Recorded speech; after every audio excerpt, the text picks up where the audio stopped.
Hello. So this video is going to take you through how to set up memo format.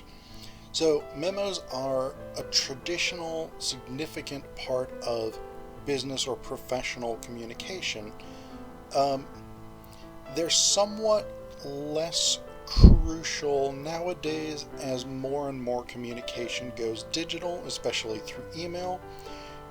And emails are a kind of, I tend to describe them as a kind of cross between a memo and a letter, because they tend to incorporate some elements of memo format, like to, from, the subject, and the date often, but they also incorporate elements of letters.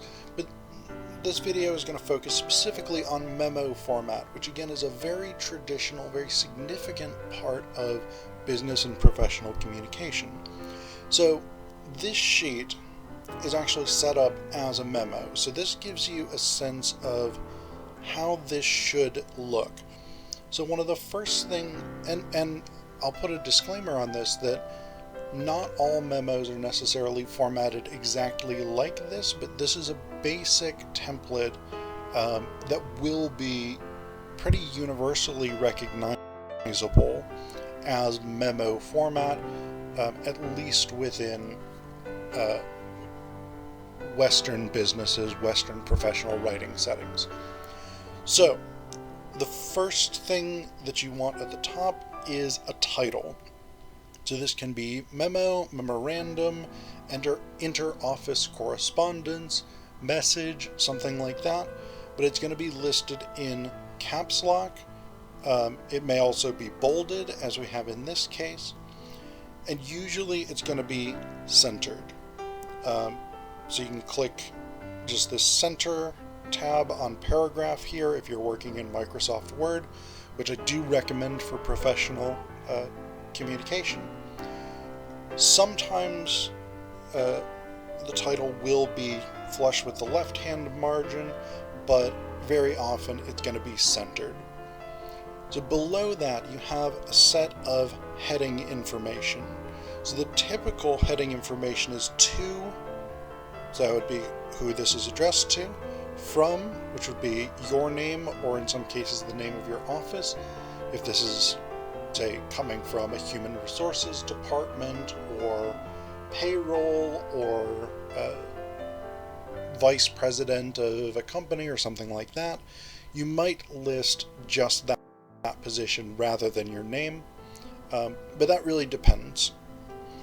Then you're going to list the date, and this is much more important with traditional paper memos, because unlike an email, it won't necessarily be clear whether a memo is current or not if you don't have the date listed. So especially if it's something like, if the body of the memo refers to, say, this upcoming Friday or something like that, that's not going to be meaningful unless you have the date listed. And then the subject. So the subject gives the reader a very quick and basic overview of what the memo is actually about.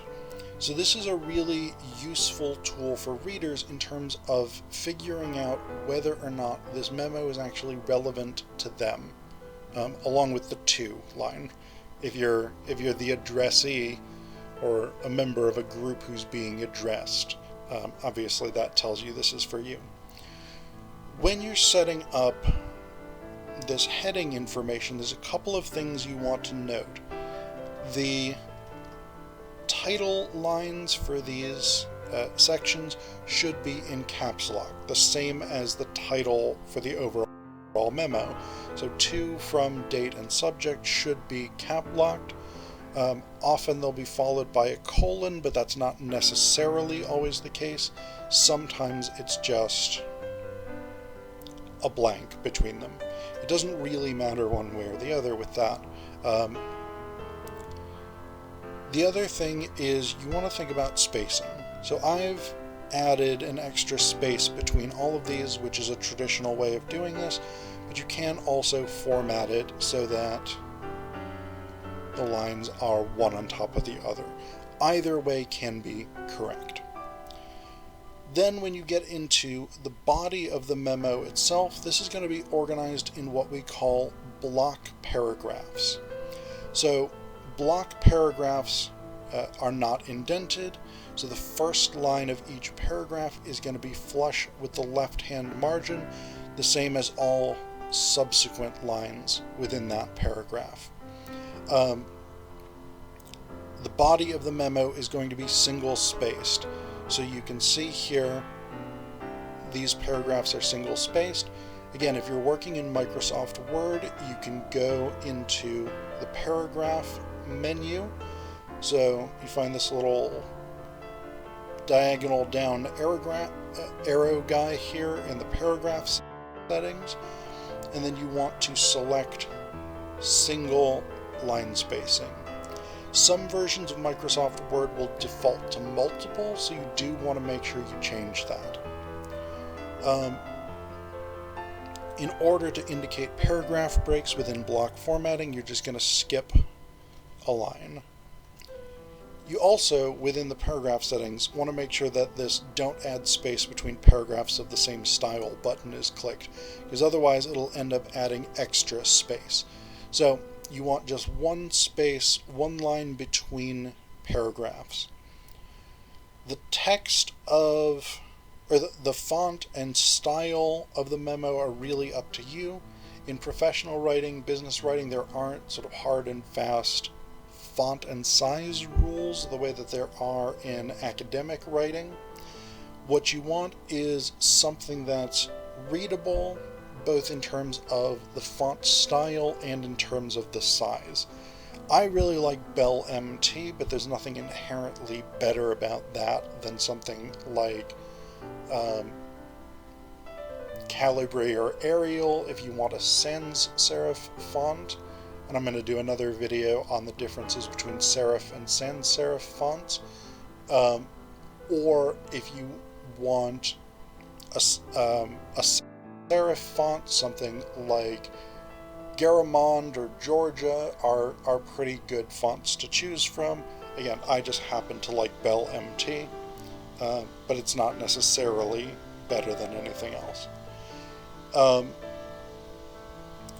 The other thing with memos is memos traditionally don't include any sort of signature line. So, as you'll see in my video on how to format a business letter, for that genre of writing, the signature line is a key component of that form. For memos, it isn't. So memos are typically just going to end. Sometimes there will be something like "thank you" or "thank you for your compliance," something like that, but it's not necessary. Sorry.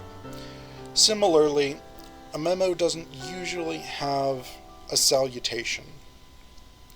Because you list who the memo is to in the heading, you don't need, say, "Dear English 202D students" or something like that. You can put that if you want to. Some people consider it more polite, but it's not actually necessary in terms of memo formatting. So, again, the key things you want to be paying attention to with memo formatting: a title, caps locked and centered, to, from, date, and subject, caps locked along the left-hand margin, and then block formatted paragraphs.